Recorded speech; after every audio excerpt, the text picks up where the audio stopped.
ఓం నమో వెంకటేశయ్య. తిరుమలలో శ్రీవారి ఆలయంలో సంవత్సరానికి ఒకసారి 9 రోజుల పాటు జరిగే ఈ బ్రహ్మోత్సవాలు మనకు తెలుసు.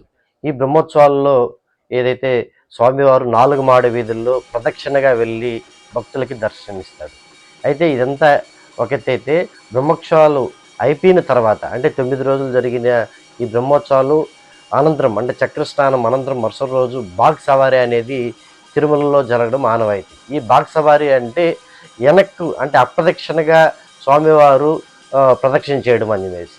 అప్రదక్షిణగా వెళ్ళి స్వామివారు శ్రీవారి ఆలయాన్ని చుట్టూ తిరిగి, అదేవిధంగా అనంతాళ్వార్ తోట తిరుమలలో ఉంది. ఆ అనంతాళ్వార్ తోటలోని ఒక చెట్టుకి పూజలు చేసిన అనంతరం అక్కడి నుంచి తిరిగి శ్రీవారి ఆలయానికి అప్రదక్షిణగా స్వామివారు వస్తారు. అయితే ఈ అప్రదక్షిణగా ఎందుకు వెళ్తారు అనేది ఒకసారి మనం చరిత్ర చూసుకుంటే, తిరుమల శ్రీవారి ఆలయంలో మనకు ఎంటర్ అయిన వెంటనే కుడి పక్కన అనంతాళ్వార్ గుణపం అనేది మనకు కనిపిస్తుంది.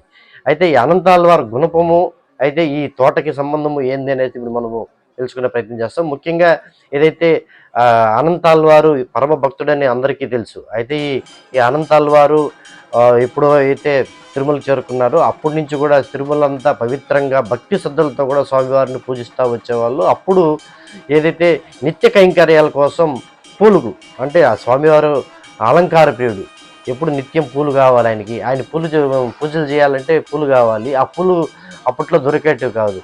అప్పుడు ఏదైతే మనమే ఒక తోటను తవ్వుకుంటే బాగుంటుందని చెప్పేసి ఒక ఆలోచనతో అనంతాళ్వారు అప్పుడు ఒక తోటను నిర్మించారు. అక్కడంతా చెట్లు నాటి వనం అంతే అనంతాళ్వార్ బృందావనం కూడా అంటారు ఇప్పుడు దాన్ని.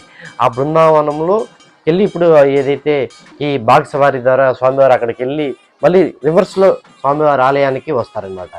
అయితే అప్పుడు ఏదైతే మనం అనుకున్నట్టు తిరుమల శ్రీవారి ఆలయానికి సంబంధించి విగ్రహానికి సంబంధించి పూలు కావాలనేసి అనంతాళ్వారు నిశ్చయించుకుంటారు. అప్పుడు మనమే ఒక తోట తవ్వుకోవాలని అనుకున్నప్పుడు దానికి నీళ్లు కూడా కావాలి. ఎందుకంటే ఆ తోటలో ఉన్న చెట్లకన్నిటికీ నీళ్లు పోయాలి, నీళ్లు నిలిచి ఉండేటివి కాదు.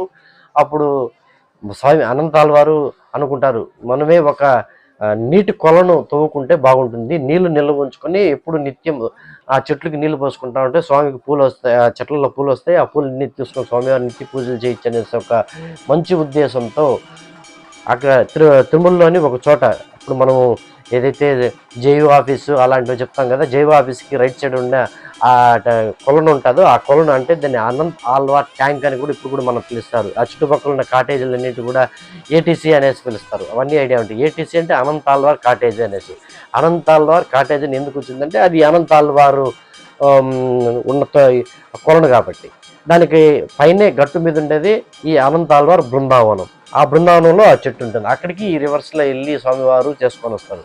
అయితే మళ్ళీ మన సబ్జెక్టులోకి వస్తే, ఏదైతే అనంతాళ్వారు ఆ గుంతను తవ్వేటప్పుడు ఆమె భార్య నిండు గర్భిణి, ఆ నిండు గర్భిణిగా ఉన్న ఆమె భార్య ఆ కొలను ఏదైతే గుంతను తవ్వుతూ ఉంటారో అనంతాళ్వారు అతని భార్య ఇద్దరు కూడా ఆమె నిండు గర్భిణిగా ఉంటుంది.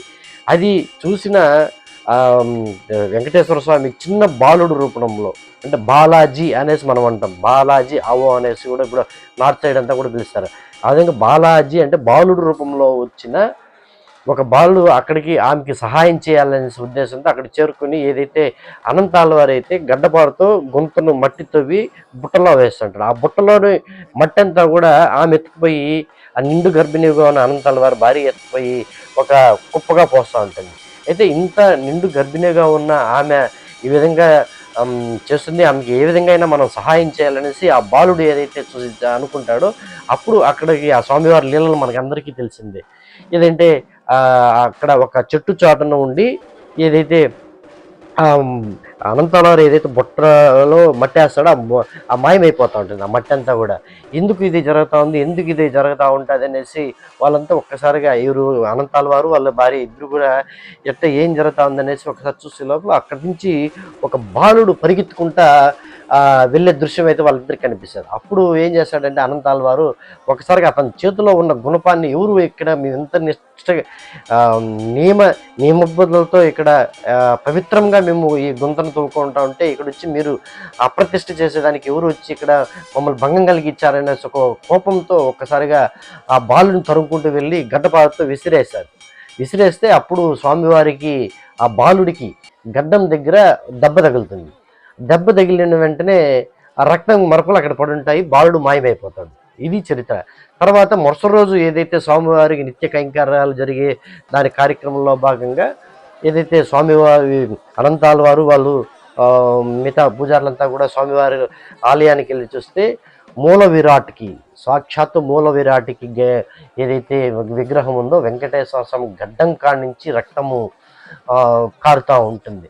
అప్పుడు అనంతాళ్వారు వాళ్ళ భార్య స్వామి సాక్షాత్తు మీరు మాకు ఆ, సహాయం చేయడానికి మీరు ఇచ్చారా, మాకు తెలియకుండా పోయింది, ఈ విధంగా మీకు రక్తం కారుతా ఉంది ఏంది స్వామి అనేసి అప్పుడు ఆ, ఎంతగానో బాధపడతారు. సాక్షాత్ మీరైనా మాకు తెలియకుండా ఇలాంటి చేశాము అని చెప్పేసి అప్పుడు పచ్చకర్పూరం తీసి గడ్డం దగ్గర ఆమెకి పచ్చకర్పూరం అద్దుతారు. ఇది దీనికి ప్రత్యక్షంగా స్వామివారు ప్రతిసారి బ్రహ్మోత్సవాలు జరిగే సమయంలో బాగ్సవారి రూపంలో అనంతాల్వారి తోటకి వెళ్ళి అక్కడికి అంటే అప్పుడు రివర్స్లో పరిగెత్తుకుంటే స్వామి వచ్చాడు కాబట్టి ఇప్పుడు అదేవిధంగా ఇక్కడి నుంచి రివర్స్లో వెళ్ళి ఆ అనంతాల్వారి తోటలోని ఆ చెట్టు దగ్గర ఏదైతే దాంకొని ఉన్నాడో ఆ చెట్టు దగ్గరికి ఇప్పటికీ నిత్యం పూజలు చేసుకుని వస్తారు. దీన్నే బాగ్సవారి అని అంటారు.